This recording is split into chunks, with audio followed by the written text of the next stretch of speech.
Yo, yo, what up, guys? Welcome today to another episode of Flipping Miami. I am your host, Raul Balufe, and I have yet another amazing special guest on the other end of this. He goes by the name of Alex Pardo. Not only have we been friends for years, fucking amazing dude. He's been wholesaling for, I don't know, probably 10 years or something now, since 2011. I'll let him share the story a little bit, but from the humble streets of Ibiza is where I think he first heard about wholesaling. I'll let him get into that in a little bit, but dude, so he's a wholesaler. He's got his own podcast, the Flip Empire Show, amazing show. He also has a mastermind that he gets together like-minded investors and individuals that really are looking to make an impact. It's called the Send Mastermind. I'll let him go over that if he likes. He's also a father, husband, just an overall good dude, man. He's shared a lot of tips with me. He's actually the main reason why I started the podcast and kind of gave me a little bit of insight of what to do. So I'm honored to have him on, man. He's a good dude, and I think he could share a lot as far as like the wholesale business, as far as mistakes and lessons he's learned not only from himself, but from the people he coaches, the people in his mastermind. And I think it'd be really valuable for you guys starting out, or even if you've done 300 deals or 800 deals. Alex is the guy who definitely has a bunch under his belt. So, dude, again, brother, I appreciate you coming on. Hey, my man. Thank you so much for having me back on. It's a pleasure. I share a lot of the same thoughts about you, man. You're a good guy, man. I love what you're doing out there. I didn't even know that I was the one that was kind of the catalyst for you starting the podcast, which is pretty awesome. You did all the work though, man. And so it's an honor to be on, brother. I appreciate it. Yeah, we did like a YouTube video. It was probably maybe like 2 years ago. Remember in the restaurant restaurant here in Midtown? Was it 2 years ago already? Bro, I think so, because it was right when I got the Midtown office, and that was 2 years ago. Okay. And I remember talking to him like, yo, Alex, I'm thinking of doing a podcast. I'm starting this YouTube thing. I'm like, what are some tips? And then he gave me some tips. And I'm like, you know what? I'm going to do it. And you specifically said, if you're going to do a podcast, don't go too broad, go very specific, like do something about Miami. And that's why I came up with Flipping Miami, because I wanted to keep it specific about it. But I remember even challenge you to do it, like record and publish the first episode within like the first like 2 to 3 weeks, and you did it. Remember, I challenged you, and you're like, you gotta have at least X amount of episodes. So, dude, awesome, man, I love it. Yeah, I remember, and I texted him like, done. You know. Yes. But dude, Alex, so let's start a little bit from the beginning, man. Share with us, and I want to go into later what your business and wholesaling and all that fun stuff looks like. But share with us a little bit, like, dude, how did you think of getting started? What kind of happened in your life that you found real estate, and like what kind of gave you that tick to really start and get going and get your first deal or all that stuff? Yeah, brother. So for me, the story kind of starts. I remember, I grew up playing baseball ever since I was 5 years old, and my dad and I would spend the entire weekend at the baseball park. And I remember I would buy baseball cards in boxes, and I started buying a lot, and I would flip them. At the time, of course, I didn't even know what the word flip was, but essentially I was wholesaling baseball cards at 10, 11, 12 years old. And I always liked the idea of buying low, selling a little bit higher. And granted, those days I was making like $1 on a pack. I'd buy it for like $1. I'd sell it for $2 or something, something low like that. And then when I got into college, I remember something switched. I was like, and I don't know if it was an ego thing or if it was a pride thing or the prestige, but I saw like the Jeff Immels and the Jack Welches of the world and Bill Gates and all these like CEOs of these like massive corporations. And I'm like, I want to be that person. I don't know where that came from.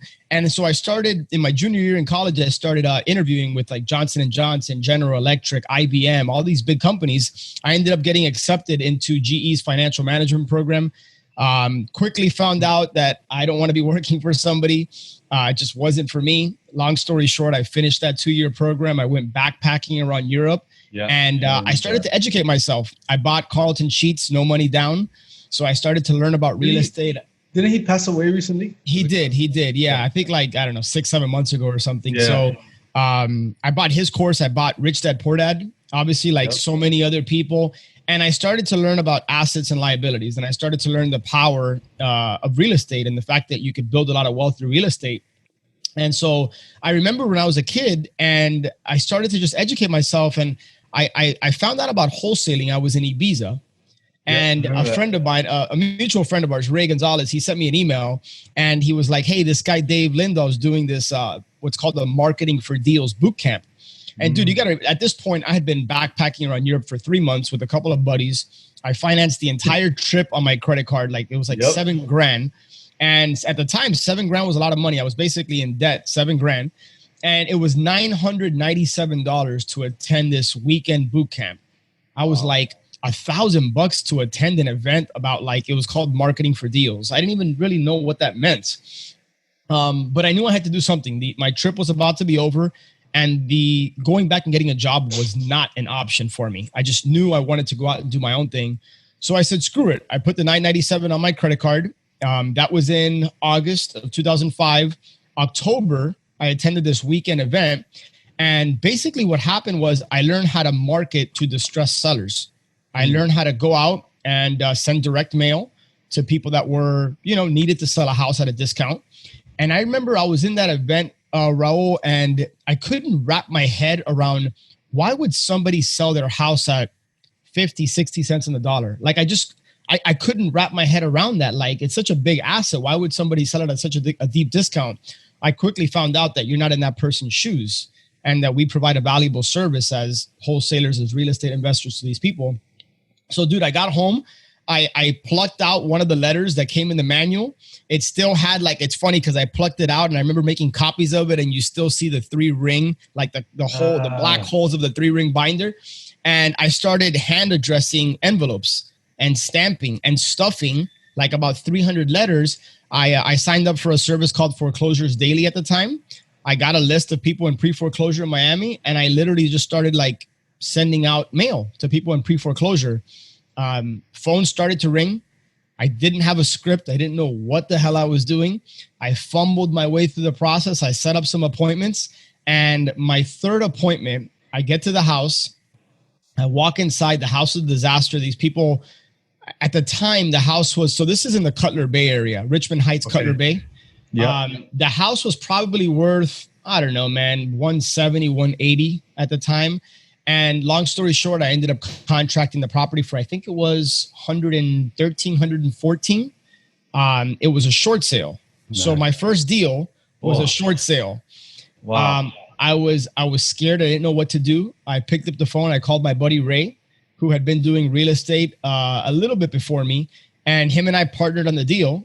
And we started to collect documents from the seller, authorization to release information and mortgage statements. And dude, for the next 2 months, we fumbled our way with the loss mitigation department negotiating a short sale. So my very first deal was a short sale that took about 60 days. And at the end of the day, we ended up splitting $44,000 on that deal. Wow. So that was my very first deal. Awesome. And from there, it was just kind of a springboard, man. I went to the next deal and I went to the next deal and I went to the next deal. So, yeah, man. Yeah. So first deal was a crazy short sale. That's such a good story. I mean, I've done many deals and I've never negotiated a short sale myself. So I wouldn't recommend it. It was a pain in the ass. Yeah. It's not fun, especially nowadays. But Alex, like you started kind of like you were traveling, like your mind wasn't even there. What in the world, like you kind of went over and it's very powerful what you said and also what you did. But what in the world, like in your mind, what made you think that you'd be able to get a deal? You understand? Like, why you? Like you had these doubts, you did it anyways. Like, what triggered you to do it anyways? What triggered you to envelopes, write these letters? Why? Great question, man. The pain of going out and getting a job for me was a lot greater than the pain of potentially failing at doing this. And I've always been somebody that I've been very fortunate that I've kind of, for the most part in my life, I've usually been a ready, fire, aim. Yeah. And in many cases that served me well. And in some cases it's kind of bitten me in the ass. But yeah, man, I was like going out and getting a job and working a 9 to 5, making. So when I signed my letter of intent with GE, I was getting $47,000 a year at 21, about to be 22 years old. I thought that was like a lot of money. And I quickly realized when I was working 70 hours a week, I really wasn't making a lot of money. And there was a ceiling on my income potential. And I remember looking at my boss and looking at their boss and up the chain. And I'm like, I don't want to be that person, Yeah. So again, for me, it wasn't so much that I was asking myself, why me? I was asking myself, why not me? I went to this weekend seminar and I saw people on the stage that didn't appear to be much smarter than me, like just, smart people, but like nothing crazy. And I'm like, if they can do it, I can do it, you know? So I kind of just dove in without really thinking through, like, if I failed, I failed. And like you know what I mean? I wasn't too concerned about failing. I really wasn't. Yeah. I don't know. Yeah, that's awesome, man. Because I heard a quote yesterday. I might quote, but it says something like failure. I'm sorry. No, I think it's something like failure does not stop death. It stops life or something along these lines. Yeah. Story is like failure is actually the way you live a better life. You got to fail your way forward. The billionaires, millionaires, etc. These people failed way more than people who are not millionaires or billionaires. Brother, I fail on a daily basis. You know what I mean? I mean, life is a series of failures, but you learn from that. And here's a cool thing about being an entrepreneur is that you don't have to be right very many times. In some cases, you only have to be right one time. But you're never going to get that opportunity unless you're willing to put yourself out there and unless you're willing to fail. And man, early on when I got started in real estate, is one of the blessings this business has done for me, Raul, is that it exposed me to the world of self-growth and personal development. So when I was consuming Carlton Sheets and Rich Dad Poor Dad, at the same time I was reading The Power of Positive Thinking by Norman Vincent Peale, Think and Grow Rich by Napoleon Hill. I started to realize that if I wanted to get here, like wherever I wanted to go, I was going to need to develop and become the type of person that was going to get those things. Like you can't just want success overnight, snap your fingers, and you have to put the work in, the inner work, to become the kind of person that's either going to attract or bring in those opportunities into your world. Yeah. And so, man, I think I just realized early on that I had to work on myself. So I was always strengthening my mindset. And don't get me wrong, it doesn't mean I don't have doubts and I don't have fears. I just don't really let that stop me. That's awesome. Wait, so I can't drink beer and watch Netflix and make a ton of money? Is that what you're saying, Alex? I mean, usually it doesn't work that way, but I'm messing it. Yeah. Dude, and Alex, what are some like practical things that you've kind of taken from that like self-development journey? And we're also on this journey, right? It never really ends, but from when you started, like that guy that was in GE to then that Alex now, and I want to get into kind of what your business looks like, but before that, what are some habits that like are practical that help you with like the self-development practice and, bettering yourself on a daily, weekly, or monthly basis that you still have even today? Yeah. I mean, my morning routine is something that, 9 out of 10 times, I like 10 out of 10 times. Like if I miss a morning routine, something like went haywire kind of thing. Yeah. So figure out what an empowering morning routine looks like for you. Ed Milet talks about the fact that if you can control the first 10 to 15 minutes of your day and you can control the last 10 to 15 minutes of your day, then chances are that you've sandwiched your day to just come out the way you want it versus, people that sometimes roll out of bed, they instantly feel that anxiety and that pressure and they don't want to get out of bed and they kind of just fumble through the day, right? And then they eat an unhealthy breakfast and they jump right into work. Like I'm very intentional. When I wake up in the morning, obviously I do what I got to do in the bathroom, brush my teeth, etc. It's 20 minutes of meditation. It's 5 minutes of prayer. As of the last month or so, I've been hopping into Proverbs and reading a chapter a day, so strengthening that spiritual wisdom. And then I'm usually consuming some sort of content, whether it's personal development or like right now, it's funny. We were talking offline about YouTube. I'm starting to put my podcast episodes on my YouTube channel. So I'm learning about that now. But my actual work day doesn't really start till like 9:30. But before that, I've done so much to strengthen my inner game, like my mindset, my spirituality, that like, dude, I feel ready to attack the day and I'm excited about it. And that's not to say that sometimes I don't have rough days, because we all have rough days. Yeah. But yeah, man, by the way, working out, so after I do all that, after I do personal development work, usually work out, high intensity workout, at least 30, 45 minutes. Ever since COVID, I've been pretty much doing it outside, which I actually like now. Yeah. You know, I think I prefer getting outside versus going to the gym. But yeah, brother, I think that's a practical step, is figure out, play with different morning routines, figure out what's going to work for you. What works for me may not work for you. I've actually created several podcast episodes on that topic. You know, and then surrounding yourself with the right kind of people. You know, I think the relationship capital people need to invest more into, you know, and I think if people approached relationship building with how can I help versus how can I receive something from you, it's much more sustainable and buildable to actually have these relationships that you can carry on, you know, basically throughout your life, right? Yes. You know, the relationship that we have, we can call each other and, hey, you know, what do you need? How can I help you? Or, hey, you can call me and dude, I'm challenged with this. I remember last year I called you at some point and we hadn't been doing a particular kind of deal. And I was just asking you some questions and you were very open about that. So, yeah, you know, people need to invest more in relationships. That's really what it's all about to me. I love that. That's such a powerful answer, man. That's such a powerful thing that relationships can bring. And it's like human connectivity is extremely important. Like since the beginning of time, we were like meant and built to connect with other people. And that is what's helped us. You know, if I don't know, I'm kind of nerdy about it, but like if you read about like history and stuff, like the hunter-gatherers always hung out with the hunter-gatherers and they became stronger hunter-gatherers and formed, you know, mated with women to have hunter-gatherer babies to create a better society. And basically what I'm saying is if you hang out with like-minded people or successful people that you find successful, you will probably create a successful offspring if you decide to have kids, which will then create more and more and more. So, that's like an evolutionary standpoint, but I love that. I love the way that you said it. It was a perfect thing. Dude, so Alex, let's kind of fast forward to some of like the nitty gritty stuff. What does your business life look like? I know you got a couple different, your hand on a couple different businesses. So what's kind of like that whole world for Pardo look like right now? So the big picture, got started in this business in late 2005. Wholesaling was always my bread and butter. I've done all types of deals, pretty much everything except commercial and new construction. I've done everything in between. Wholesaling was always, again, it was easy for me.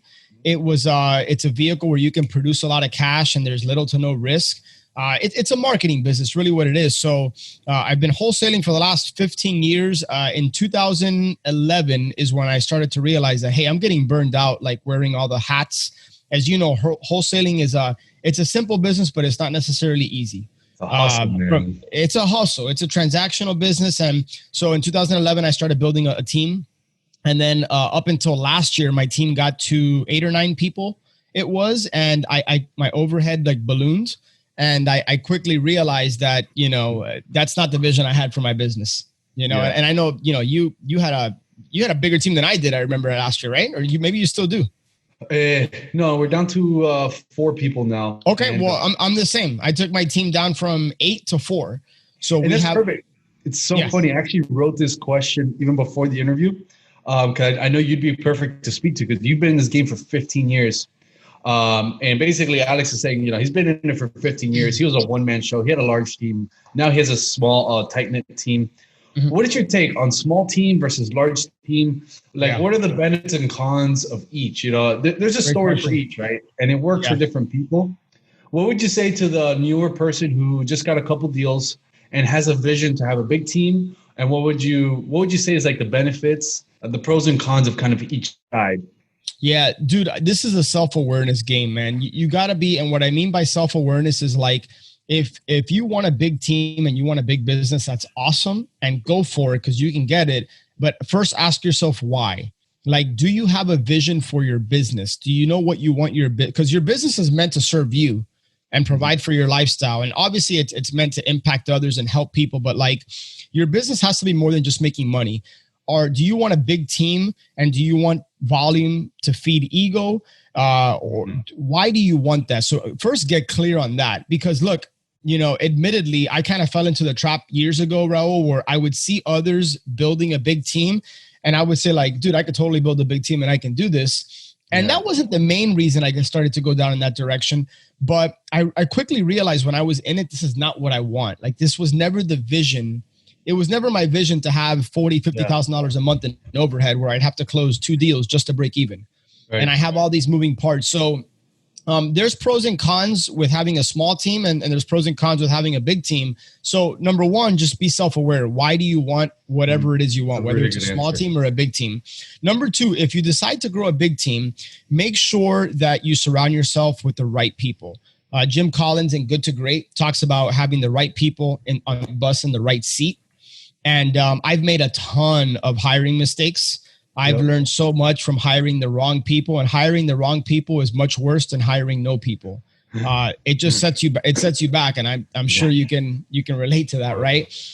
But make sure that you're the type of leader that the people that you want to work with are going to want to come work with. Does that make sense? Like, you have to become the kind of leader that galvanizes people, that inspires people. Get really, really clear on, your business should have core values. Your business should have a purpose, a cause, and a passion. And I have found that more than money, that's what really attracts the right kind of people into your organization. People that align with those core values, with the purpose, cause, and the passion. But yeah, if you're going to build a big team, get clear on those things. Identify who you want to work with, and make sure that you go about the business of taking your time to find the right people. In other words, hire slowly, hire slow, fire fast. Right? I did the reverse. I would hire fast because I was wearing all these hats and I was juggling all these balls, and I wanted to fill it with the right person. And I quickly realized when you fill it with the wrong person, it sets you back so much more, But as far as building a big team, keep it simple. If you're going to start hiring, it's very easy to get caught into all the systems and the automation, and it tends to get complicated. Try to keep the business simple. Right, because what would be the reason to get a big team? When I say big team, so you guys can have context, above 8 people. Yeah. What even would be the reason for someone to get in this and build a big team? I mean, look, if you're specifically talking about wholesaling, as you know, it's a transactional business. Mm-hmm. And when I got started in this business within the first year, I was doing a couple deals a month by myself. Now, granted, I was working a lot and I was wearing all the hats, and I quickly realized I didn't want to do that. But if here's what I would say about building a team, Raul. If you want to be more of a leader and a manager, and you don't want to be in the day-to-day operations, you don't want to be in the grind, then building a team can accomplish that, right? If you have a COO or an integrator that can run the day-to-day ops, then I think it makes sense to build a team, because you don't necessarily want to be in the hustle and the day-to-day grind of the transactions. But building a team is not all it's cracked up to be, a big team anyways. Because there's a lot of moving parts, and you have to manage a lot of people. You got to deal with compensation structures, and you got to deal with and sometimes, admittedly, this business can be up and down, and if deals are not coming in and you still have overhead, is that what you want? You got to really think it through before you just dive into hiring a bunch of people. Right. But Alex, if I don't have a big team, that means I'm not going to make a lot of money. Nah, that's BS. That's a BS story. And that's a BS story that whoever's telling themselves that is just, that's not true, man. Matter of fact, I'll go as far as to say, at one point last year, I looked at our P&L and I said, we're closing these deals, but because of my overhead, we're making less money with more people than when I had a smaller team where I didn't have overhead, but it was like our margins were like 70-75%. You know what I mean? So if you're going to build a team, even if you're not going to build a team, you have to know your numbers, right? KPIs, key performance indicators. You have to have a pulse on your P&L, know where money's going out, where money's coming in. Something I wish I knew years ago, a book I wish I would have read is Profit First. Amazing. Make sure that you have some sort of cash management system in your business, whether you're a one-man show or whether you have a team of 10 people. You have to be able to manage your cash. It's not about what you make. It's about what you keep and how you manage it. Yeah, that's awesome. And I just interviewed yesterday Greg Helbeck. You know Greg, right? Great guy, man. Yeah. And we spoke about Profit First. And if you guys are listening to this, look at that episode when I put it up, because Greg Helbeck goes in each account. He has how much he allocates to each, what exactly the Profit First thing means. Yep. But other than that, I would definitely pick up that book by Mike Michalowicz, or he's got some pretty good talks on YouTube. But yeah, Alex, I mean, that big team, small team seems to be, I think since like Instagram started getting more popular and a lot more influencers or so-called, influencers or so that got on and started showing big teams, it's very blinding. It can be very blinding. And that's the reason I thought it was awesome to talk to you about that. Yeah. The game, like actually wholesaling longer than almost everybody I know. So like you have many different perspectives. Yeah, man. I've had the quote unquote big team, and I've had a small team, and I don't think there's a right or wrong. Again, it just goes back to what do you want? Why do you want it? And whatever it is you want, if you're purposeful and intentional about it, you take action. You can go about the business of building it. No pun intended. But yeah, man, don't. Here's what I would caution anybody watching or listening to this: is don't make big decisions like this based on what you see from the outside looking in. In other words, because you see something on social media doesn't necessarily, you don't have all the ins and outs. You don't know what went into that. So don't make critical decisions about your business based on what you see from the outside. Does that make sense? Yeah, that's good. You know what's a good question? I was playing this like card game thing with my girlfriend. I don't know. She bought some card thing to quality time or some bullshit, but don't let her hear you, dude. Yeah, no, she won't listen to this. So she basically in the game, there was a question and it stuck with me. And I just kind of like wrote some notes on it. It said, what would you rather have? $300 extra per day or 2 hours extra per day? So I would ask the question to yourself, what would you rather? And if the question is time, I'd probably go towards a small, lean business. If the question is if the answer is the money, I'd probably think, I mean, that's a very simplistic way to think of it, obviously, but that's just like the idea. I think that, you or me are kind of going for on this question. I'm curious, like, what would be your answer? 300 bucks? Time all day. Yeah, time's the most valuable commodity. It's the one thing you can never get back. Money can come and go. You can always make more of it, but time all day. But dude, let me ask you this, because like, I think that you value time. I could be wrong, but I think that you value time so much because you went through all those big team mistakes and all that stuff. I feel like if it was all smooth sailing, you probably wouldn't value it as much. I don't know. I could be wrong, of course, but I'm thinking, what do you think of, what are your thoughts about? No, I think you're 100% right. And it's not just the fact that I've experienced it, Raul. It's the fact that like years ago, I got exposed to the importance and how critical it is to have a vision for your life. And so when I have a vision for my life, in other words, what do I want my life to be and look like? And I quickly realized I don't have to wait until someday in the future to live the life that I want. I can experience my vision now. And I let that, along with some spirituality, I let that guide my decisions. And what I realized is that I don't want to sacrifice precious time with the people that I love the most, my family, friends, etc., in the pursuit of just making more money and always working and not experiencing life. I think you can have both. And so I'm not somebody who's going to preach, hey, work 18, 20-hour days in the pursuit of more money, and then in the meantime, sacrifice your life, because again, time is that one thing you can't get back. And, my oldest is about to be 5 years old. And I told myself before when my wife got pregnant, I said, I'm not going to look back and say, hey, I regret not being there for X, Y, and Z. I regret not watching her grow up. I wanted to just be an incredible dad and be very present in her life. And so, yeah, man, be careful if you're just sacrificing time and everything in the pursuit of more money, because money's important. Don't get me wrong. Money's very important. It's a tool. It's a vehicle, but it can always be made and lost versus time. You don't want to look back and live with regret. Gotcha. I love that. That's such a good answer, man. I would definitely re-listen to that. It's something that like, I think when you're younger, maybe like when you're under 30, which I am, it's kind of tough to see that perspective, you think that time is you think you got a million years left. You think that you're invincible. You think you're right on everything. So I think that's a very powerful statement. And even if it doesn't sink in completely, just be aware that time is a real thing.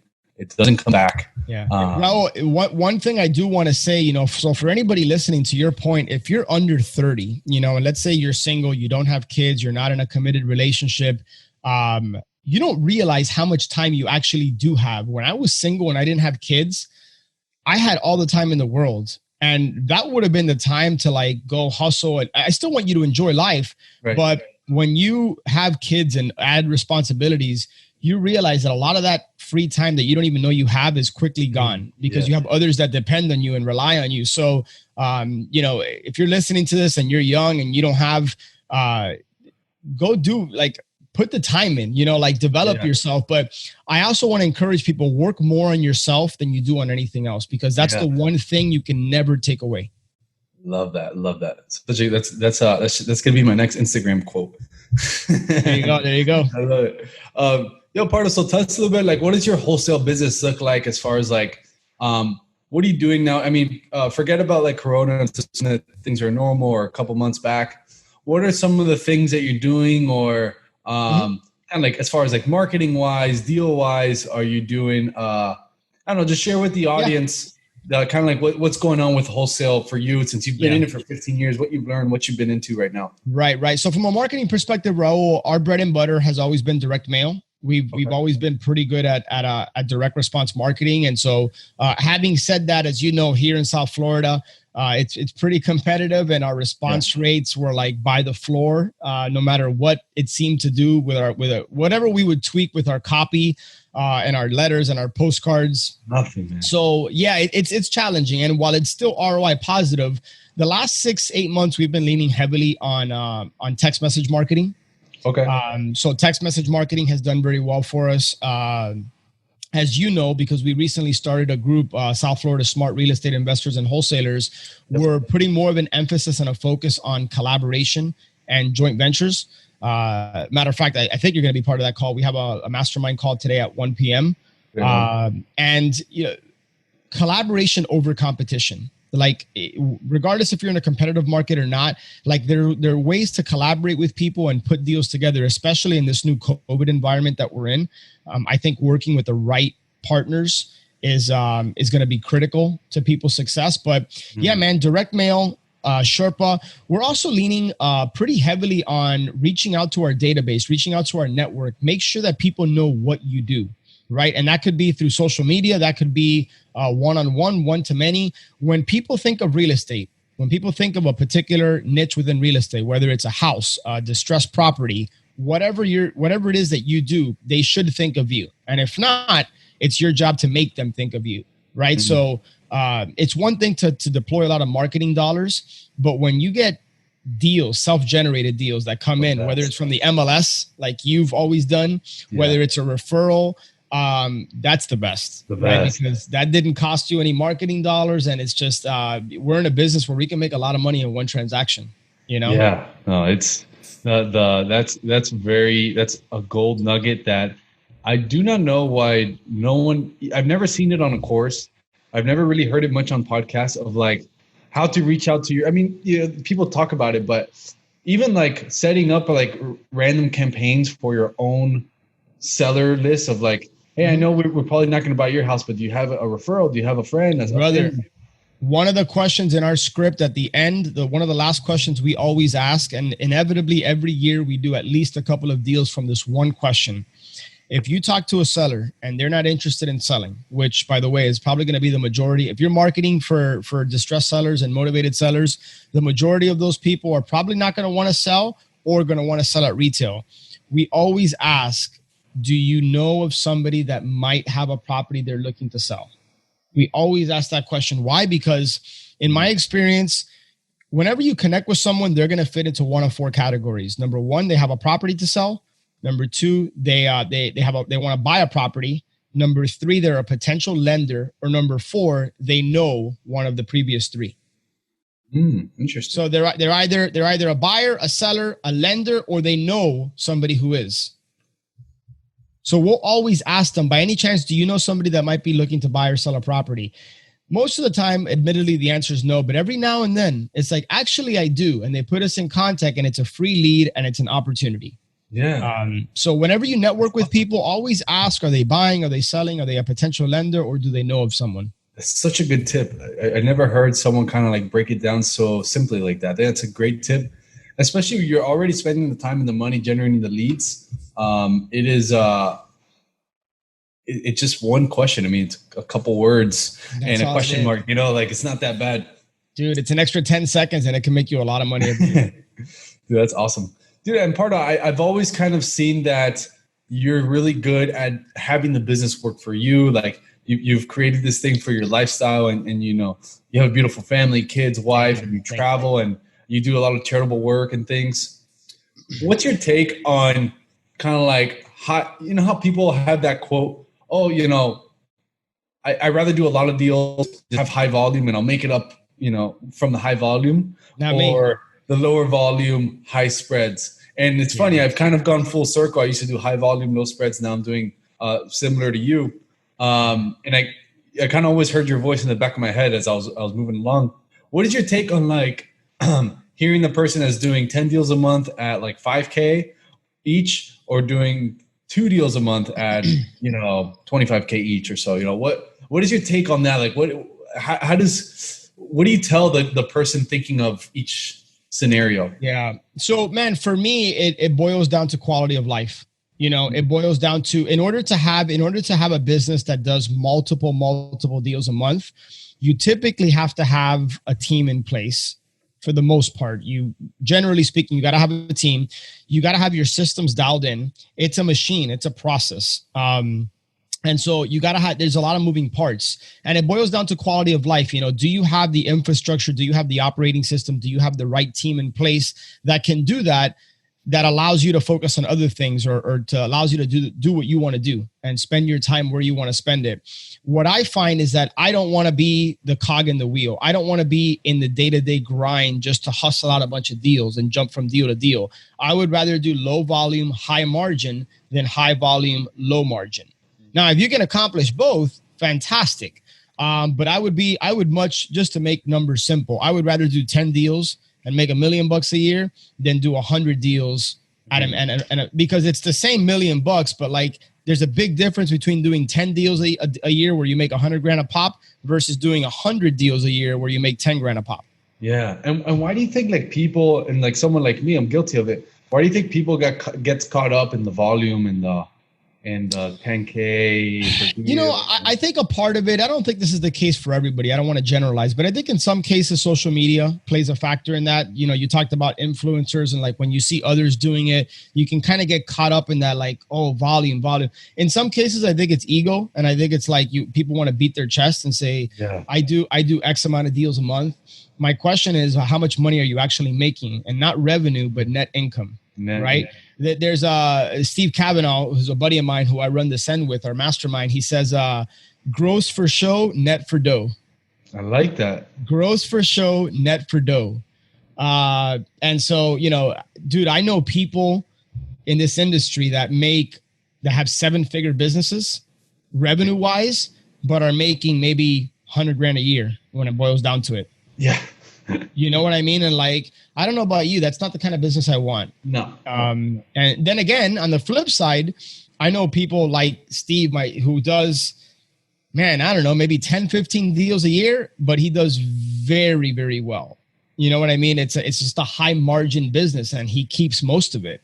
And it's a lifestyle business, really. So no right or wrong. It's what do you want? Like, what kind of business do you want? You know, do you want a big team, and do you want a lot of volume? If so, there's nothing wrong with that. You can go get it. But be smart about how you build it. You know, it's not, are you doing it just because you want to beat your chest and say, hey, we do 10 deals a month? Or is that what you really want because of XYZ, whatever it might be? Right. Yeah, you might have a bigger plan. Maybe you want to prove that you do a lot of deals to then take it to a hedge fund, or I don't know. There could be many reasons why someone can do it, and I might get like, I don't know, shunned for this, but I don't think that having a separation above 10 people and going national is possible and sustainable. I think it's possible. I don't think it's sustainable long-term as far as marketing and all. And I challenge anyone to prove me wrong. Show me P&Ls. I don't think it's sustainable. I think that with investors and venture capital and stuff, you could probably get close. You could be an iBuyer. That's sustainable. But I don't think iBuyers at scale is going to make a lot of money unless they have. We'll see, man. It's especially with where the market's going. I mean, I feel like overnight, Raul, we went from a seller's market to a buyer's market. Yeah. Literally in a week, like 5 to 7 days. I had a deal right before and right after, and it was like night and day. I was like, geez, yeah. Yep. Yeah. We got caught and we lost a deal that was like, we were at the 5-yard line about to punch it into the end zone days before the closing, and it completely fell apart. Yeah, man. It was about 23, 24 grand we were going to make on the deal. Damn. So, yep. And I know that now you have a mastermind. You know, you market a little bit, but I know it's kind of more inner circle-ish, more private to get in. But tell us a little bit about it. You know, like why did you start it, and what you've learned from having it, and the investment stuff you've done. Yeah, man. And it's such an interesting question from the perspective that, like, you know, you just said a couple of minutes ago, I might get shunned, I think was the word that you use. And people might be surprised to hear that, like, I'm not passionate about real estate, you know, and this might sound crazy coming from somebody that hosts a podcast called the Flip Empire Show. Yeah. I've been in the real estate business 15 years. You know, I've been blessed and fortunate. This business has provided for me and my family, and I've done so many deals throughout the years. It's just a vehicle. It's just a tool. It's a vehicle and a tool, not just to make more money. It's a vehicle and a tool to allow me to do what I'm most passionate about, which is what we're doing right now, speaking into people's lives, sharing my experience, sharing my perspective. And about a year and a half ago, I was in Guatemala, and I was doing a lot of introspective work. And I don't know if you can relate to this, Raul, but for me, dude, I felt like God had been tapping me on the shoulder for a while, like telling me, like, dude, there's so much more you can be doing with your life than just running a wholesaling business, closing deals.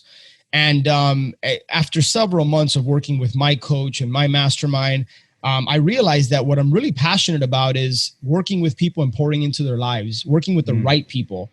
And man, long story short, I teamed up with Steve Kavanaugh and we launched Ascend, which essentially it's a mastermind and coaching program for entrepreneurs that just essentially want a better life and a better business.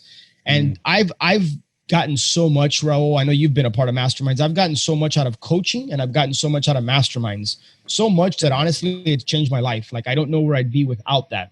Yeah. And, but I looked at the landscape of masterminds out there, and there's a lot of great ones, but I didn't want to do another mastermind just about X's and O's of real estate, and closing more deals and making more money.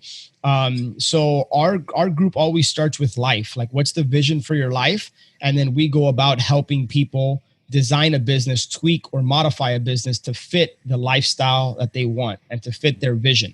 Love it. So it's interesting that you kind of put it that way, that it's more inner circle, because you're right. I don't really promote it because we're not trying to be a mastermind that has 150 people. Right. It's 30, which we're almost at 30. I think we're at 28 people, and we're more interested in, it's invite only. We're more interested in working with the right people than just working with anybody that can make an investment in themselves. And that's so good, man. I think creating your own mastermind was awesome for you. I think that fits perfectly into your life, and like the way that you portray information and share so much. I think it fits perfectly for you. I can't see how you wouldn't absolutely crush it in that. Thank you. And guys, if you're listening to this, and we spoke a little earlier about this, about getting around right people, and that's some of the habits you've kept from the self-development journey you've had. Even I've heard when I tell people about mastermind, like, you paid a be around people, was like, yeah, but they pay also, because it's not free. A mastermind is not free, but that's the point of it. The point is that when you pay attention. Yeah. Yeah. You were kind of cutting out a little bit. I heard everything you said, but you were kind of choppy, breaking up a little bit. Okay. My bad. So I was mentioning, is like, actually when you pay attention. Yep. And that's the point. Sometimes it's okay to pay to make new friends, right? Like, that's the way that some people are like, oh, I don't want to pay to make friends or whatever. I remember telling a friend said that. And that's the wrong mentality, man. And it's not just about, you're also paying to be in a room with people who are not willing to pay to be in that room. Let me say that again. You are investing in yourself, and you're paying to be in a room to make sure that you're not with people who are not willing to pay to be in that room. In other words, you're sitting next to people who have also valued themselves and have made an investment in themselves. And when you pay attention, you operate at a different standard when you make an investment in yourself. Dude, it's if I was to give you something for free, you're going to value it much less than if you make a significant investment in that. And when you do that, dude, you're not going to squander the opportunity. You're going to get the most out of it. Here's a quick example. And so, there's so many benefits of masterminds, and I don't want this to sound like a commercial for Ascend, because I truly believe in masterminds. I've been a part of them for the better part of a decade.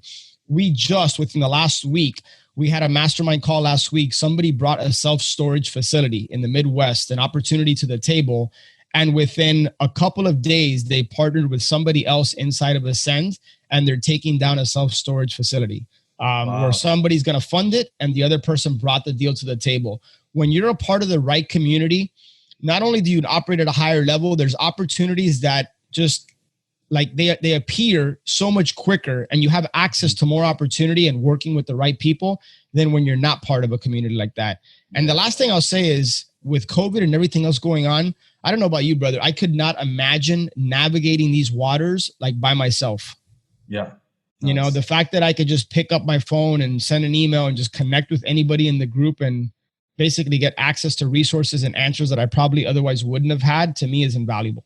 Yeah, no, it's and I don't want to discourage anybody who can't like afford or thinks they're too early in the process. The moral here, the principle is hang around good people.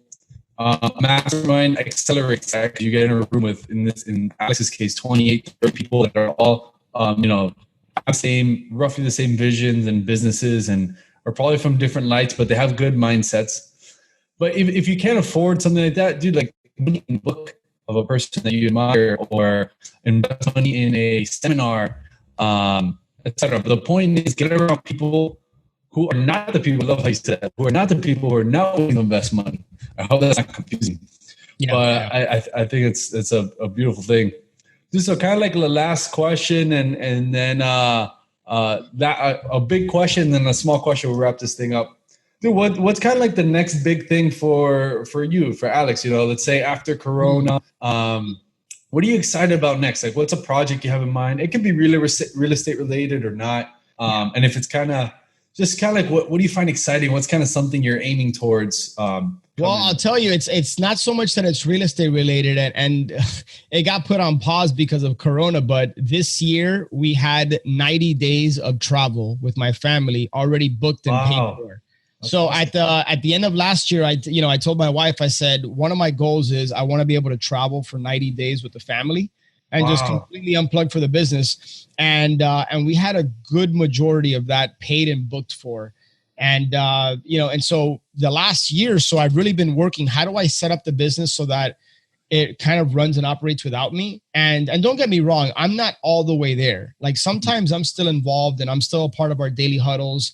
And especially since COVID, I've jumped in more. And so I want to be very transparent about that. But the fact that we were in a position where I could have traveled, 3 months, stepped away from the business. I mean, to me, it's a lifestyle business. That's what that's what it's all about, man. So like, I want to spend more time with my family. I want to travel. The fact that, we have Ascend, the coaching, like I can do that business from anywhere. I need a phone. That's literally all I need, a phone and an internet connection. So now that COVID, like look at COVID as an opportunity. How do you have to tweak or modify, or if you're starting your business, how do you have to set it up so that you can do it anywhere in the world? So you can do it virtually. You're able to do it in this business, especially with the power of technology and everything else. So, it's not so much for me these days about like growth business wise. It's about growth personal wise. Like I want to just grow, and I want to continue to surround myself with the right kinds of people. Yeah, dude, I love that. What were some parts of the world that you guys were planning to go to? Dude, so I'm turning 40 years old July 2nd. Wow. And we had chartered a yacht, a 55-foot yacht, and we were island hopping in Greece. So yeah, dude. So we had Mykonos, Santorini, Corfu, Milos, I think. Dude, my wife took care of. We were basically going to spend 16 days in 5 islands in Greece. And then we were going to spend another couple of weeks between Italy and somewhere else. And then we had the Bahamas and we had Orlando. We had a bunch of trips basically in a 90-day period. And all of it, basically, we were going to spend a week and a half in the Keys. It got wiped out, but yeah. Wow. Oh, man. Well, I'm sure you'll find a way to get it done either later the year or next year or something. You'll figure it out. Yeah, Greece no doubt. One of my favorite places on earth. I love that place. So. I know. You travel a lot too, dude. So like, to me, it's you there's so much growth, and your eyes open, and your world opens up when you experience different cultures. Amazing. It really is a beautiful thing to travel for 3 months or 90 days. That's amazing. So I want to hear about that journey when it's done, dude. So now, like, let's talk to the newbie, and we'll wrap this up. The new person, they take all your money, they take everything you got, your team, everything. What would you do nowadays? I mean, let's say post-corona, so regular times. What would you do nowadays to get a deal to be able to pay your bills? And you got maybe $300 to $500 in your pocket. Great question. $300 to $500. What would I do? Number one, I would pick up the phone, and first of all, I would get myself a niche list. I would, when I say a niche list, I'm talking, it could be probate, it could be divorce, it could be tax. That should be pretty inexpensive to get. With $300 to $500 for sure, you can get your hands on a niche list. I would then skip trace that niche list, which basically means you get the phone numbers for these records, as you know, Raul. And I would pick up the phone, I would smile, and I would dial, and I would just talk to people, because sales is nothing more than a contact sport. You know, and I would pick up the phone, and that's why I say, man, no matter what they take away from you, they can't take away your knowledge, and they can't take away your experience. And I know that if I have a phone and I have a seller, I can put a deal together. That's one thing I could do. Or I would approach it the reverse. I would go out and I would network with people who had deals, and then I would just target and find cash buyers in a particular area. If you pick me up and drop me in some random city, I would figure out, hey, what zip codes have the most cash transactions? And I would just focus on finding buyers that are looking for deals in those areas. I would network with wholesalers, and I would just connect the two. Love it. I love it. Pretty simple. Keep it simple, guys. Literally, the phone's not going away anytime soon. You can get a list relatively cheap, or sometimes free if you're on your county website. And I mean, you heard it, man. This guy's been in the business for 15 years, done hundreds of deals, 15 small team. He's done it. And again, just pick up the phone, man. Get some phone numbers, pick it up, make offers, and you should get a deal, man, with persistence. I love that answer. That's right. Dude, Alex, so how can people reach out to you, find you, follow you? What websites, how can people go to learn more about you, man? Thank you, brother. Appreciate it. Two places I would encourage people to subscribe and plug into the podcast. It's called the Flip Empire Show. So if you head over to flipempire.com, would be one way. And then if you're interested in Ascend and you want to find out more about that, ascendyoursuccess.com. Ascendyoursuccess.com. I like that. How'd you come up with that name, by the way? Dude, it actually, it's kind of a quick, interesting story. Steve Kavanaugh put a poll on Facebook when him and I decided to do this. We first started with, who do we want to work with? What's our ideal client avatar? And that's a tip for anybody out there starting this businesses. Identify who your customer is so that you can speak to them through your messaging, through your marketing. And we were, randomly just thinking about different names, and we put a poll on Facebook, and, we said, hey, this is our ideal customer avatar. This is the purpose of this group. This is what we're trying to accomplish in people's lives. And we had a bunch of people throwing out names. And right when we saw Ascend, we're like, that's the one, because we want to work with people that want to ascend their life and business. I love that. Simple Facebook poll, man. See? That's it, man. Using peer group. Love it. Dude, again, Alex, I thank you for coming on. Make sure you check him out, guys, on Instagram, on his website, Empire, Alex Pardo. Local Miami guy. So if you guys are locally, feel free to reach out to him. I'm sure he's willing to help. Absolutely. Anytime. Thank you, dog. So I'll catch you guys on the next episode. And if you're listening to this on iTunes, feel free to watch it on YouTube, Raul Balufet, or on our website, raul.com. Catch you on the next one.